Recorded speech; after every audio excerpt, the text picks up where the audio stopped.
It is a great honor and a privilege to introduce Ernie, Ernest, Gingy Hirsch.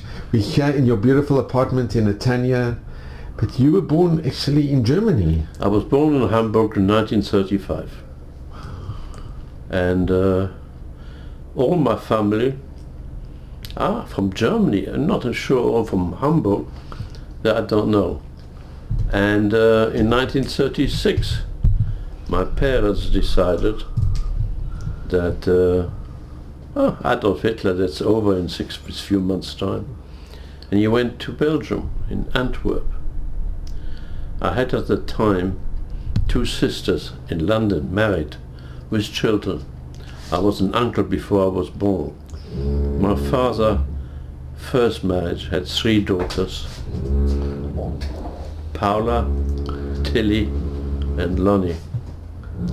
When his wife passed away, he eventually remarried and got my mother, who was previously married to Nathan Katzenstein, who unfortunately had a car accident the first year of their marriage. And they had a daughter called Marlene. So my father adopted, I don't know what it's called, a daughter who was then a,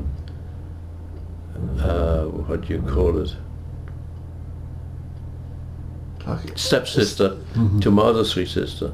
So I had 4, and then I was born in 1935.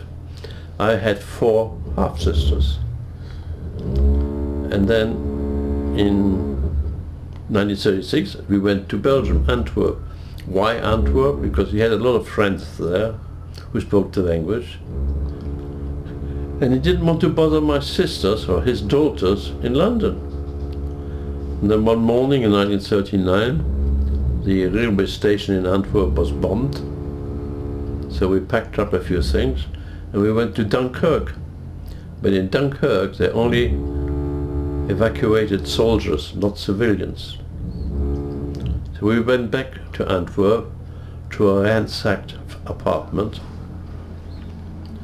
and we paid and tried to go to Mexico.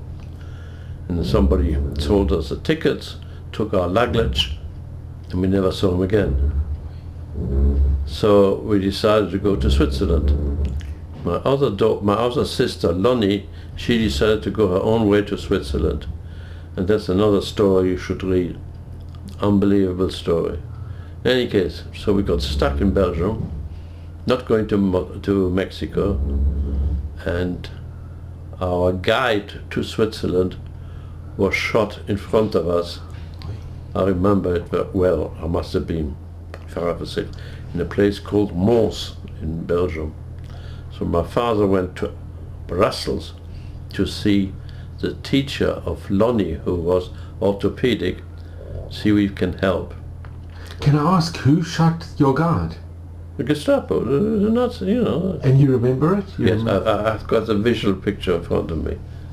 2 Gestapo accosted her, all in black leather coats, and just shot her. I don't know why, you know. I mean, I don't know how they knew what.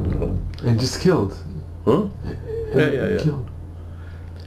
We moved to a place, before we went to Mons, I must say, that we went to a place called Kortenberg. And we were attached to another house of a family, Vernier, who became our savior. I call her Tante Germaine, and her daughter was called Madeleine. Her husband died in the First World War, and her son Gabriel was a prisoner of war from the Belgian army. We're talking about 1940s now. So in any case, we got to Mons, and he went back to Brussels, and we finished up. My father was a wealthy man before the war. I know that he paid 500,000 Belgian francs in 1940 for, I'm not sure if they were false or real.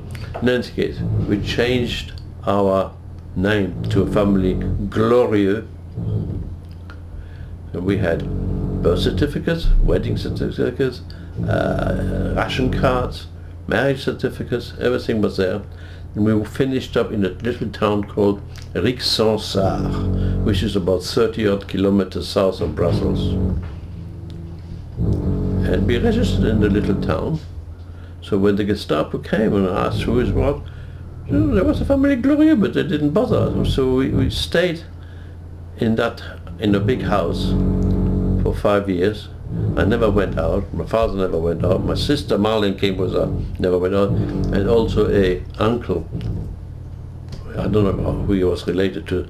Somebody called Walter Ehrenberg. And you never went to school, or? No, I didn't. They didn't bother us. They never queried us. The only time is my mother went out shopping to get something to eat, and she says she was from Denmark. That's why her French wasn't very good, you know. In any case, that's how we survived. I never went out. I always played in the garden, and this is about 5 years. I do not recollect what I did all day long. I just don't remember. Not only that, I don't remember my sister Marlene. It's a blank. So what did I do? I played in the garden. We had a very big garden. And I remember planting peas and potatoes. And I don't know, I was gardening. Just a blank. And neighbors, do you remember? The neighbors, the funny story, neighbors never bothered us. I found out after the war, the neighbors was a headquarters of the resistance in Belgium. So they never bothered us and we don't bother them. When the Germans came, they ran away from the Americans and came back, they parked in our garden. We had a big front garden. So one morning there was a tank and jeeps and things like that, but they didn't bother us at all. And I don't know why the authorities in Rixensart never queried it. My sister was 5 years older than me and myself, never went to school, nothing. So in 1945, I went to school in Belgium for the first time. I was 10. And in 1946 or 47, I don't know, we went back to Antwerp.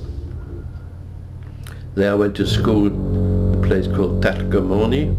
Wow. And up to today, I do not remember a thing. A friend, a teacher. I found out here in Israel, it was a friend of ours, she said that it was a mixed school. I do not remember a mixed school at all. I wasn't interested in girls. I didn't know much about it either. And in 1951, because of Korea, my father decided if there is a third world war, he doesn't want to be separated from his daughters in London. So we went to London. Okay, can I just ask, being in Belgium, in Antwerp, was your family very involved with the Jewish community? Not to my knowledge. No, don't think so. But The school, was it a from school? Yeah, it wasn't the from school, it was a Mizrahi school. There was another school called the Säule Teure, which was a Hasidic school. And I came to England in 1951. I was 15 years old. They wouldn't let me go to school because I didn't speak a word of English. And I don't think I was from enough for the school, in Hasmonean school in London. And then, but can I just ask you, being in Belgium, did your family keep Shabbos? Were you traditional? Oh yeah, I remember making matzahs during the war. Wow, okay. Putting the grooves in and things like that.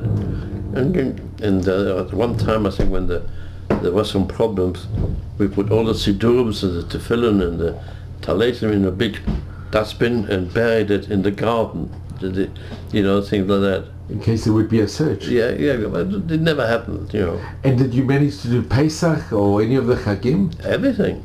When you were in the house, you managed to... On Shabbos and everything, yeah. Did you have any other Jewish visitors that came to visit you? During the war? Yeah, during the war, when you were in the house. The only thing is, this Tante Germaine, she must have been the main supplier, because my father didn't have a bank account, so money had to be paid. Now, I don't know if we bought the house or rented the house, so whatever it is, the money, she must have handled the money.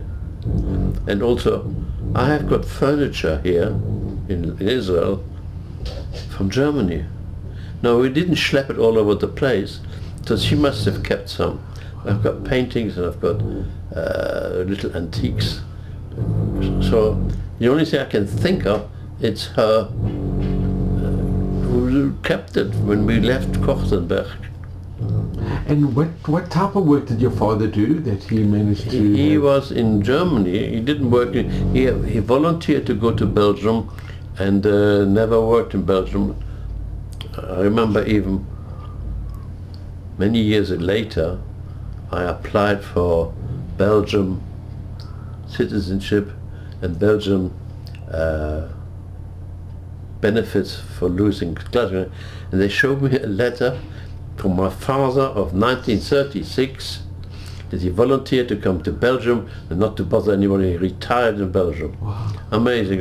I've got it somewhere. In any case, this woman, Tante Germaine, she's a righteous gentleman, Gentile, and I planted a tree. And she got Chassirema Talam at Yad Vashem?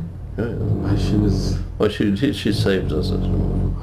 She came every so often to, I don't know, she took me to hospital because I had a appendicitis, and she took me in as a nephew or a grandchild, I don't know, to a place in the hospital in Ottigny. I must have been there for a week. And you remember it? You remember? I remember the chloroform they put you on you. I can still smell it, you know. Terrible chloroform. And your parents couldn't be with you? Well, in the hospital? No. Because there was a danger. It was during the occupation. It must have been 1942, 43. Those days were dangerous. I understand after the war there were some Jewish people in Rixensart, and unfortunately didn't survive them. They were caught, you know. And did you know what was going on? That your parents, while you were listening to the BBC on the radio, and we found a little note one day in the letterbox. Please keep the BBC more quieter. Wow. So I don't know who dropped it in. You know, it must have been somebody. And so in 1951 we came to England. And did your family ever go back to Hamburg, or did they keep connections with Hamburg? No. Not to my knowledge.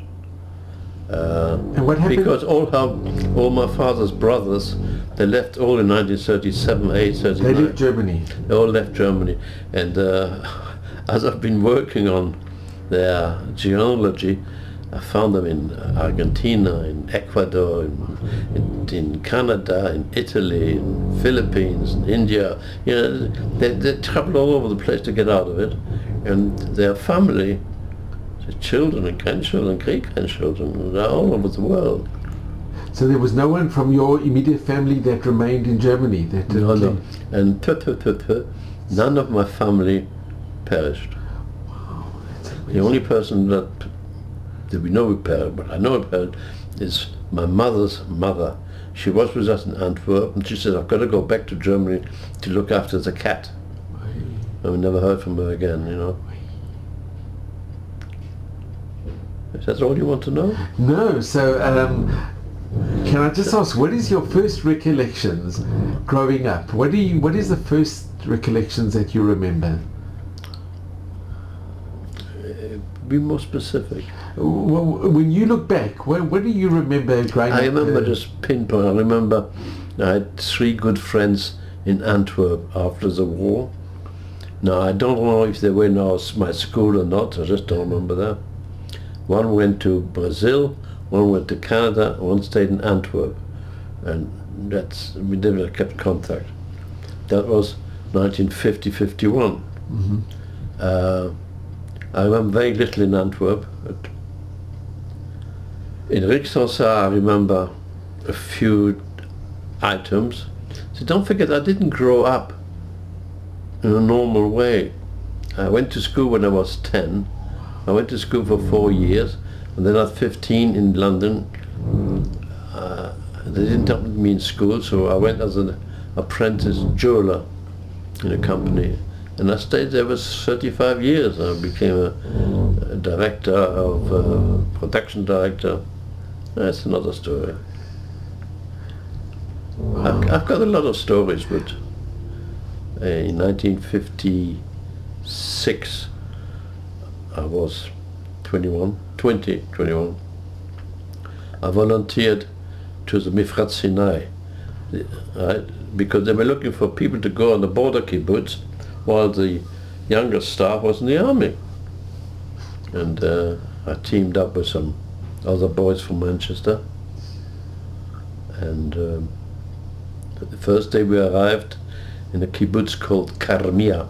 Karmia is north on the Gaza Strip between Zikim and Yad Mordechai and Erez. And we did not have a good time. We were used slave labor. I remember the first night that I remember, they said go on Shmirah. Oh, Shmirah, what's Shmirah? You go up a tower and you make sure that nobody walks about or sees anything. And I remember seeing just moving green lights all the time. So I started to shoot, and they came up there. These are jackal eyes. Oh, wow. And when you shine the beam on them, their eyes reflect. Okay. And I can tell you a long story about the time there. But I just want to mention it that because I was with these friends of Manchester, when we came back to England, they invited me to Manchester for Hanukkah. And Hanukkah time, all the Jewish community had a big dance. I went dancing. In those days we danced, not anymore nowadays. And I was dancing with some girl, and the music changed to rock and roll. And I was a pretty good dancer in those days. So I asked the first girl, do you rock and roll? No. Second one, no. Third one said yes. And I married her. And 63 years later, unfortunately, I'm sitting here on my own because my wife passed away last week or 2 weeks ago. I'm so sorry to hear that. And in the meantime, I was busy with, I can tell you, I've got it written down, what happened to us in Israel, happened to me in the jewelry trade. And in 1979, a friend of mine, Joe Gallett, who was a chairman of the Cherut in London,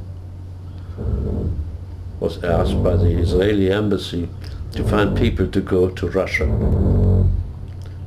He asked my wife, Shalom. She says, me going to Russia? You're mad. Ask Ernie. And I went. And that's another story in my life which I can talk about.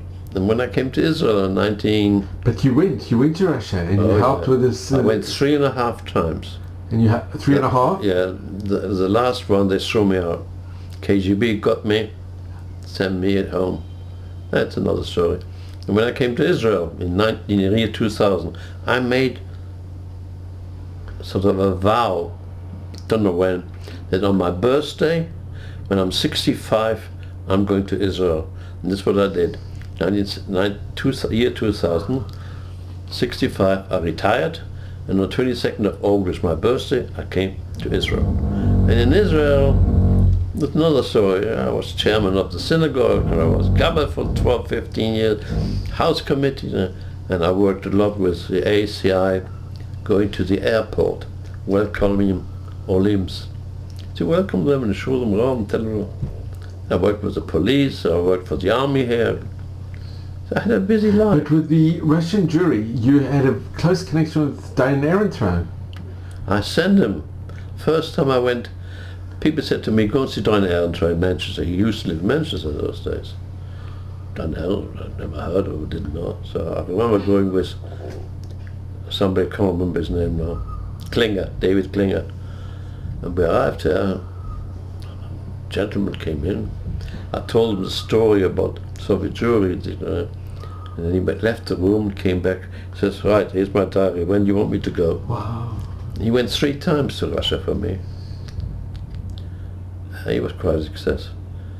So Ernie, when you see the results of what you did, that they released the Russian Jews and what you see a lot of Russian Jews in Israel. I sent 246 shalichs to Russia over 8-9 years. And they were mainly rabbonims, teachers, women, young people for Hanukkah, for Purim. And we used to give a shir, and where you stopped, the next group took over. So the shir continued. And it was Eliyahu Esser, Rav Eliyahu Esser, who lives in Yerushalayim, was my contact in Moscow. and his contact in London was me. Between the two of us, we did a good job. Must be. Have you kept in touch with those refuseniks that came here? And well, in 1988, 87, there was nobody left of importance, let's say importance, who we could teach over here in Israel. So 99% came to Israel. And I remember sending people to Minsk and to Kiev, but there was nobody there of interest. You know, the from people who wanted to go to Israel and were refuseniks or activists or call them what you want, they came to Israel. And they left because in those days the doors were open. 1.5 million Russians came to Israel. So I stopped sending people was because the people in Kiev, Israel, they don't need it. Yiddishkeit, they don't want to know, you know. So it was finished. But the 300 families or what we looked after in Moscow, we looked after them financially, with food and medicine. I would say nearly all of them are here. I'm not in contact with all of them, but I would say about 10 to 15 people I'm in contact. Wonderful. They must be so appreciative. So. Oh yeah. Oh yeah. While I was sitting Shiva, that was 2 weeks, 10 days ago, somebody walked in. I knew she was here. Her name was Jana Hirsch. She was the #1 woman to be contacted in Moscow. And she walked in, and I must admit, I cried twice during my Shiva. When she walked in, and somebody else also. And you know, I schmoozed and talked, and you know, we remembered something. And before you knew, all around us suddenly, all my grandchildren were sitting. Because here was a lady in flesh, who is in my book, who I've talked about a lot, who's sitting there, and they couldn't believe it. You know, it was an unbelievable picture. They could ask questions, what did you do? What was the KGB like? Where was your friends? And things like that. It was quite a sight, and I remember my daughter pointing it out. And I wish somebody would have taken that picture. It would have been, she's sitting there with all the other kids around her. You know, it's quite a sight. I'm sorry, I'm jumping from one story to another. Ernie, you've got amazing pictures. Can we have a look at some of the pictures of your family? Gesundheit. If you can just explain, because what you've done here is, it's unbelievable. Well, I did a genealogy of my father. I've got a printout of it, and this is my grandfather and his wife.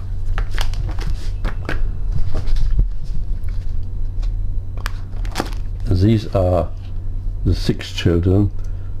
1, 2, 3, 4, 5 boys and 1 girl. You can't see very well. It's Henry Hirsch, Willy Hirsch, my father. Was he a medical doctor? Yes.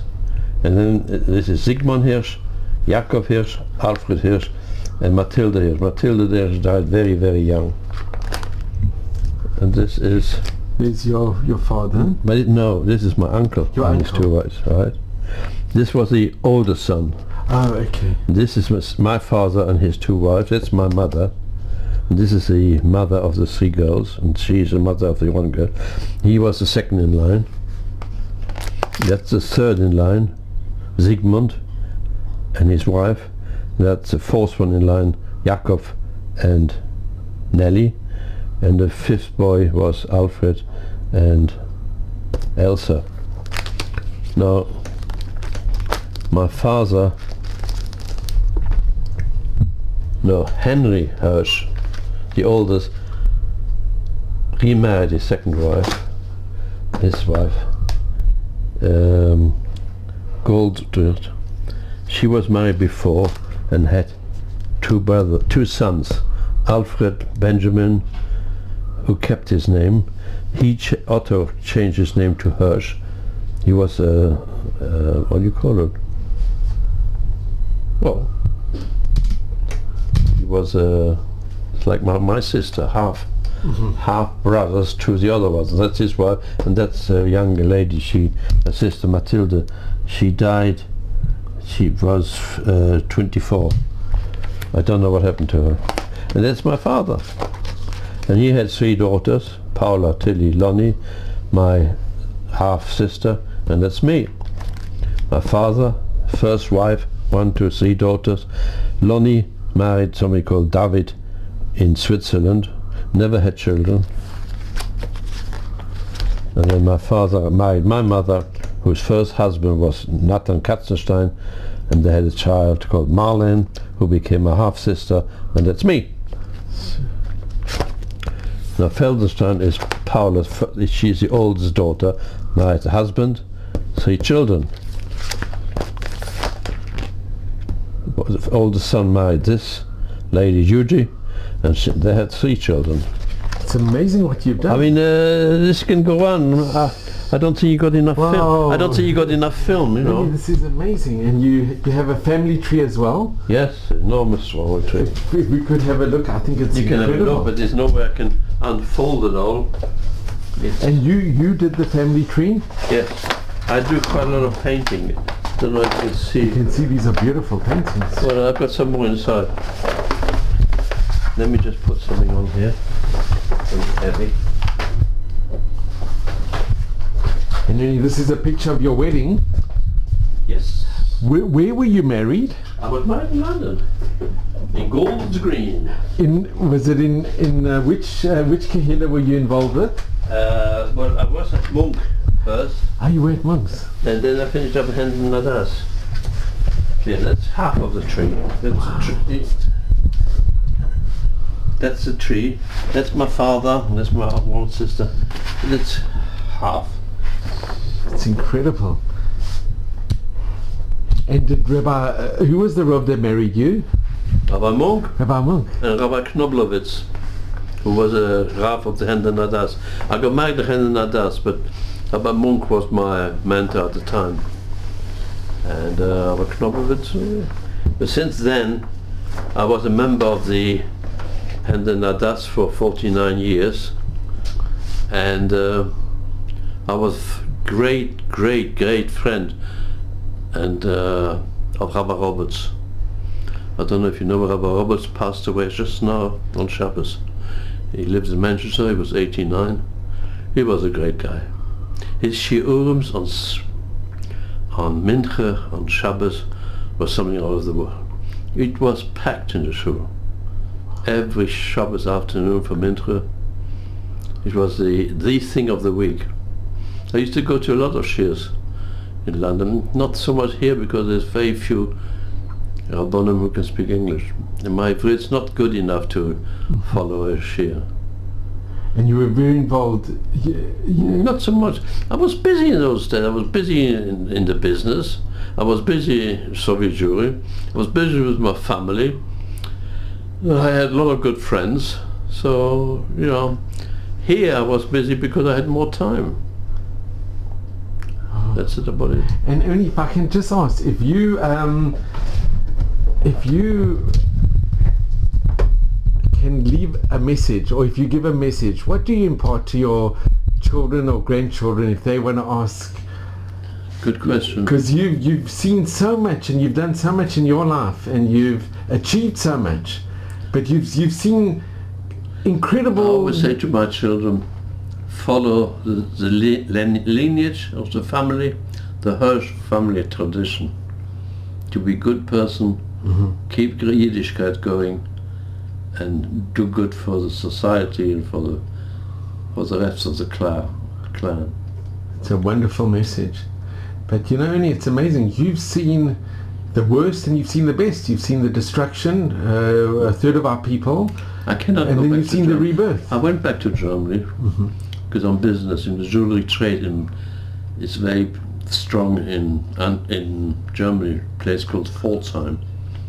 And I remember I was a customer, and they took me out for lunch. You know, they had me trout, of course, nothing else. You know, and as I speak German and French and English and Ivrit and I speak Yiddish and a bit of Dutch and a bit of Russian and a bit of Italian. And you get that beside the point. They asked me, well, how come you speak German? I said, I was born in Germany. What made you go to England? And I said, I don't want to go up and smoke. Wow. And there was a hash. And have you ever been to Hamburg? I went once to Hamburg, but it was there for a few hours in transit or something. I don't know. Didn't see anything.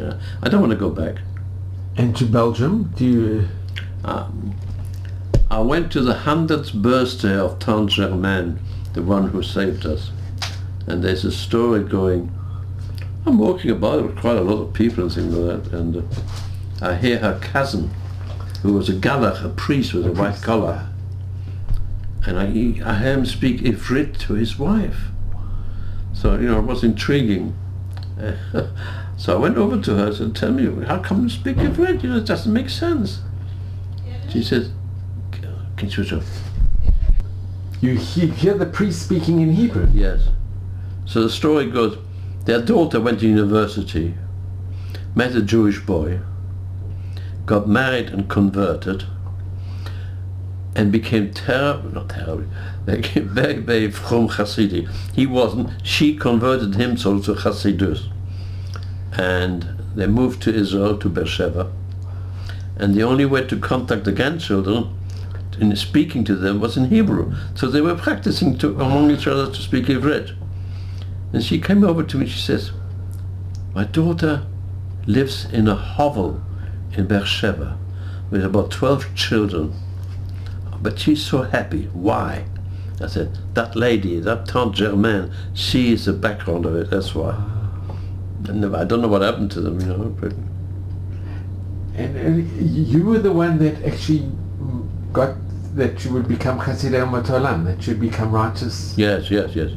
No, we were invited to the Israeli embassy in Brussels. I can't remember exactly what year it was. I could find out. And they had a ceremony for people who became righteous Gentiles. It wasn't just her, there was quite a few other people. It was quite a big party.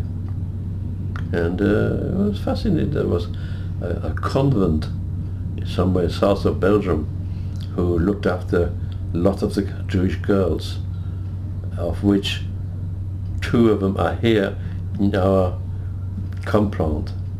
And I knew them in London already. And, it's funny, I'm telling you all these stories, I suddenly realize I've done a lot of things. You really have, yeah. It's quite fascinating. The Soviet time or episode was quite something for me, because I can tell you, I've written a book. It's not publicized, it's just private. I've got no more to anybody who wants it. But I was 2 miracles. I believe a miracle because there was 2 miracles happened to me, and I am pleased to say, I'm proud to say, that I've met 3 Lamed Vavniks. Lamed Vavniks is, as you know, 37 pious Jews. If they get together, Moshiach would come.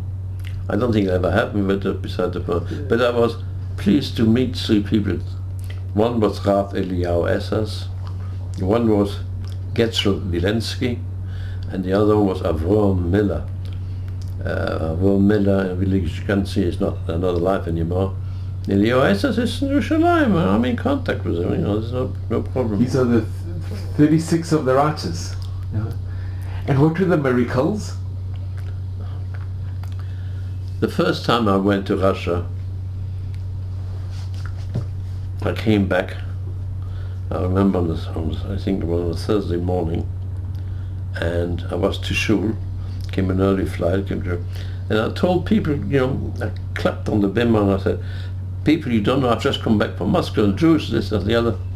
And they phoned up my wife. She said, "Oh, your husband just came back from Moscow and he's got a bit of sugar, he doesn't know what he's doing." Then it took me quite a while to organize something, because I could see there were people who were sending parcels who never arrived, and letters never arrived, and people used to go there with a lot of literature, and they were confiscated, and there's a problem. And I said, "This is not what I'm going to do." And when I went there, I said to the Chevra, "I cannot give you a visa. I cannot get you out of here to go to Israel. But I can help you." And this is what I did for about 10 years. sending 2 people nearly every fortnight. I even got a message back from LEOS to stop to send so many people that couldn't handle it, because there was other people sending also at the same time from America, from Switzerland. But I sent 246 people to teach, and at the same time each one took a suitcase full of stuff, food, and everybody took a pair of tefillin. Men, women, what okay, pair of tefillin, talis, one tzitzis, one mezuzah, candles. You mentioned this. It's all in the book, and that is how we kept them going. And at the same time, we send them gynecologists, and we send them doctors, and we pediatricians, and medicines, and glasses, and everybody took a book. And at the customs in Russia, they put in your passport 3 books, 1 camera, and things like that. So we took back 3 reformed sitters, and we took back 1 schmatter old Kodak box who wasn't working anymore. And then I made sure that nobody ever got trouble at the customs. Everything that went in. And I became a very good packer. And I put on the top of the suitcase a holder, because if the customers, they did most of them, took everything to pieces, you couldn't repack it, so the traveler could put things in the holder. The miracles are as follow. The first year, my wife was dubious, so I said to her the second time, you come with me. So we went to the local chemist, and we filled up the basket with plasters and medicines and cough medicines and the thing. And I put in 2 jars of baby milk. They were quite big jars, or tins. And my wife Linda said, forget it, it takes too much space in the suitcase. She put it back on the shelf. So I put it back down, and she put it back in. I did take it with me to Russia. And we're sitting in the kitchen of Elios's at midnight, and the phone rings. He picks it up and he comes back with a long face. I said, what's the matter, Elio? And I said, nothing.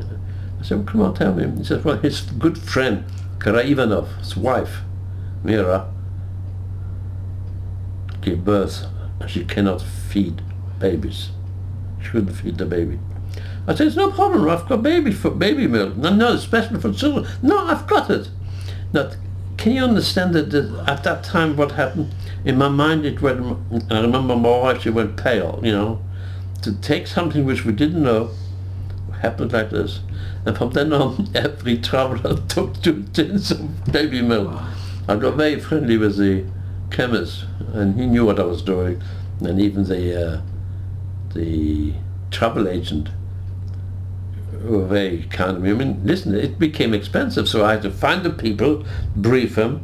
When they come back, debrief them, find all the goods, and find the money. And money. you did this all voluntary? All all voluntary. And the tefillin, all donations, or? Well, no, I had to pay something to it. They were second-hand pair of tefillins. The soifer who did it for me did it free, but I had to buy talesim, I had to buy scheitels, and even the men took the scheitels. It was. And the second miracle was, I remember going from my house to shul, and I said to Linda, I've got to close shop. I'm running out of money. I mean, I've got to pay the travel agent, He gave me good credit, but eventually got to pay. I'm walking up the street to go to shul, and my friend Yitzhak Kruskal, who lives down the street, called me and says, Ernie, my father-in-law in Switzerland just gave me a check for £5,000.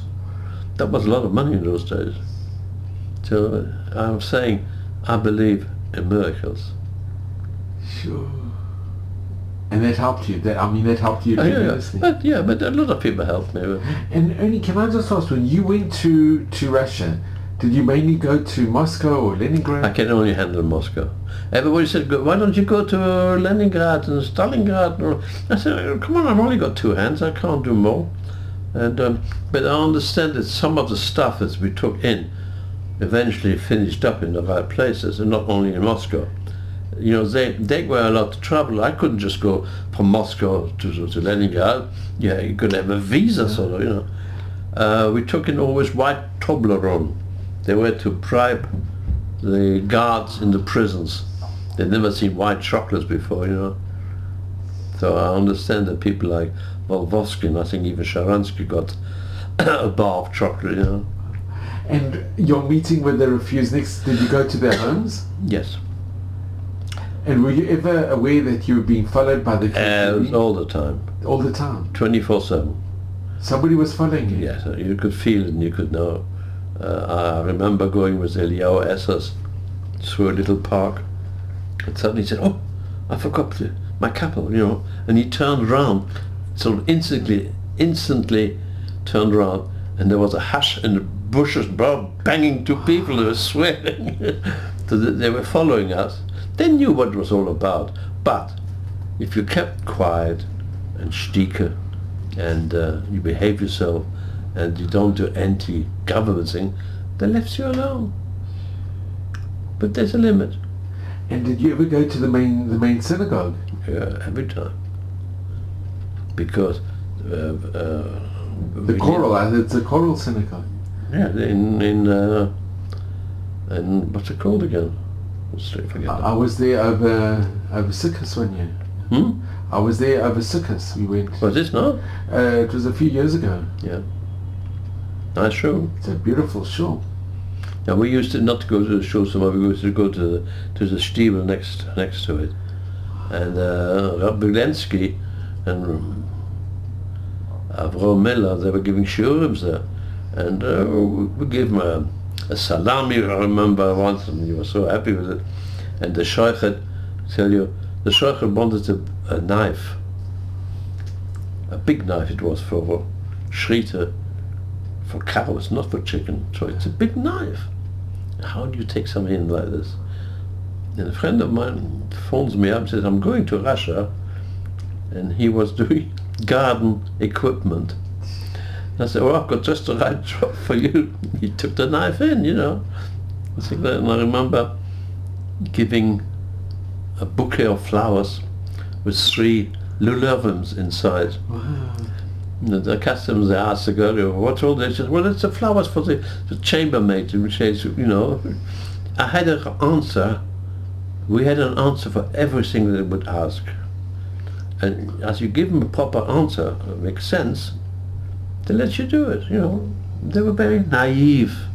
And did you speak any Russian, or? I only very little.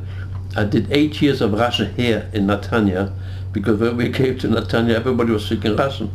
So unfortunately my teacher passed away, and I've forgotten most of it. I might now revise a But bit. with the refuseniks, did you communicate in Yiddish? Everything in Moscow was in Ivrit. And they understood Hebrew? Well, they said, "Why is your Ivrit so bad?" Wow. The Ivrit teachers did a lot of good job. I mean, somebody called Kosharovsky, he's not alive anymore. I went to his birthday party, I think, I don't know what age, and he was the #1 teacher in Moscow. I remember going there the first time, and he had to leave the curtains open so that the KGB could see who was there. I've got a picture of him. Yeah, he was quite happy, but not dirty at all, you know. But then the thing is, you met always the person on the subway platform, and then he took you to some flat, and there you meet people, and you talk, or you teach, and you this and that and the other.